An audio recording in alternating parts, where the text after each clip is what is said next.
एक दिवस आमच्या आईच्या डोक्याला तेल नसलं ना चालेल, आमच्या आईच्या पायात चप्पल नसली ना चालेल, पण आमची आई या समाजामध्ये कधी बी वर मानून काढून चालली पाहिजे, अशी मुलं बाळ पाहिजेत. नसू द्या आमच्या आईच्या डोक्याला तेल.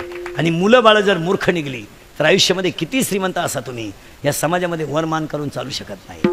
हां, मुलीचा मोबाईल चेकच केला पाहिजे, कान फटावलीच पाहिजे पोरगी, आठवड्यातून एकदा झापडावली पाहिजे धरून. मुलीचा मोबाईल घरात आवाज देत नाही, सज्जन असतो तो, इनामदार आहे इनामदार.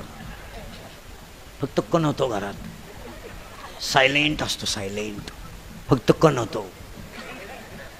खुर्र खुर्र खुर्र भर्र.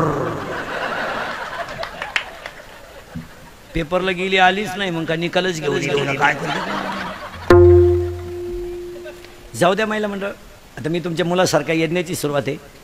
हा तुम्हाला विनोद वाटतो, हा तुम्हाला टाइमपास वाटतो. मी मरल ना, म्हणजे मरणार नाही 5-25 वर्ष, पण तुम्हाला आपलीच आठवण येणार. आमची आई गरीब होती पण संस्कृतीनं श्रीमंती होती. आमच्या आईच्या डोक्याला तेल नव्हतं, आमच्या आईच्या पायाला चप्पल नव्हती, आमची आई हातामध्ये पाणी घेत होती पण डोक्याला चोळत होती. पण मुलाबाळांच्या बाबतीत स्ट्रिक्टच होती. नियम करून टाका. आज कीर्तनात बसलेली सगळी माणसं रात्री 8:30 वाजता घरात जेवणाची पंगत होईल. पोरगा पोरगीन आईन बाप बरोबरच जेवायला पाहिजे. उशिरा येणाऱ्या मुलाला जेवण नाही, जेवण नाही.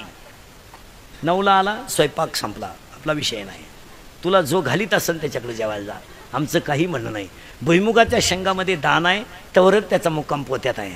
ज्या दिवशी दाना निघून गेला त्याचा मुक्काम चुलीत आहे, पाठ करून ठेवा.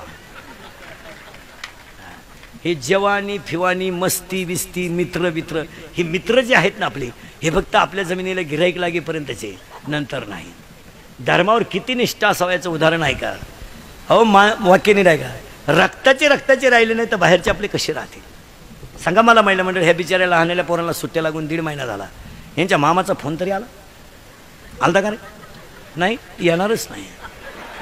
त्यांचा मामा रेंजमध्येच नाही, कवरे क्षेत्राच्या.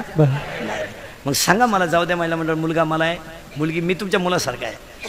त्या मुलाला असं वाटत नसेल का मी उन्हाळ्यातल्या सुट्टी 2 दिवस जावं? वाटत नसेल? शेजारची सगळी पोरं कोणाच्या घरी गेली? मामा. जाऊ द्या, दुपारभर गेली, रविवारी गेली, दुपारी आली, जाऊ द्या. पण ते एवढा तो किती दिवस थांबला याला किंमत नाही, पण जाण्यामध्ये त्याला आनंद आहे ना.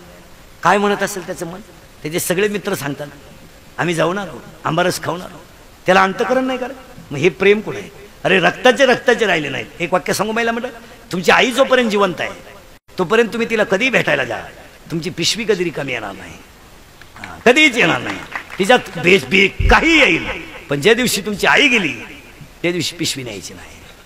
तुमच्या भावाच्या घरातून सोन्याचा धूर निघू द्या, पिशवी भरणार नाही. तुम्हाला मोठ्याचं उदाहरण सांगतो, बस तरी माणसं मोबाईलमध्ये घेऊन जा. 4,30,000 माणसं रावणाच्या घरात होती महाराज. धर्म नीट ऐका, धर्म शब्दाची व्याख्या सांगायची मला. 4,30,000 माणसं रावणाच्या घरात होती. जगातला पहिला मातृभक्त रावण, जगातला पहिला शिवभक्त रावण, आणि पटणारच नाही तुम्हाला, जगातला पहिला रामभक्त सुद्धा रावण. तुम्ही म्हणाल कशावरून म्हणले? कशावरून म्हणले तर रामाच्या हाताने मरण येण्यापेक्षा भाग्यवान दुसरा कोण ठरेल? 4,30,000 माणसं रावणाच्या घरात होती. महिला म्हणलं रक्ताचे राहिले नाहीत. म्हणलं हे भाऊ भाऊजाया ह्या फक्त पत्रिकेत छापायच्या महाराज. कुणाला वेळ नाही ह्या जगामध्ये. आपलं दुःख आपणच भोगायचं आणि आपला आनंद आपणच लुटायचा.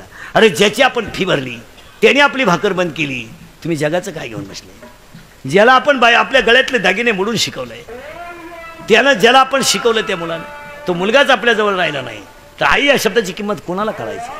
आणि ह्या सगळ्याचा परिणाम म्हणून दुष्काळ आहे. दुष्काळ काय? एक वाक्य सांगून पुढे जातो, नीती भ्रष्ट झाली का सृष्टी आपाप आपला नियम बदलते. आज नीती कुठे आहे? 10 वर्षापूर्वी आमची आई शेताला गेली तर चावी शेजारी ठेवून जात होती. आज चावी ठेवून बघा, शेजारी ठेवून बघा, लुटलं समजायचं काय नाही.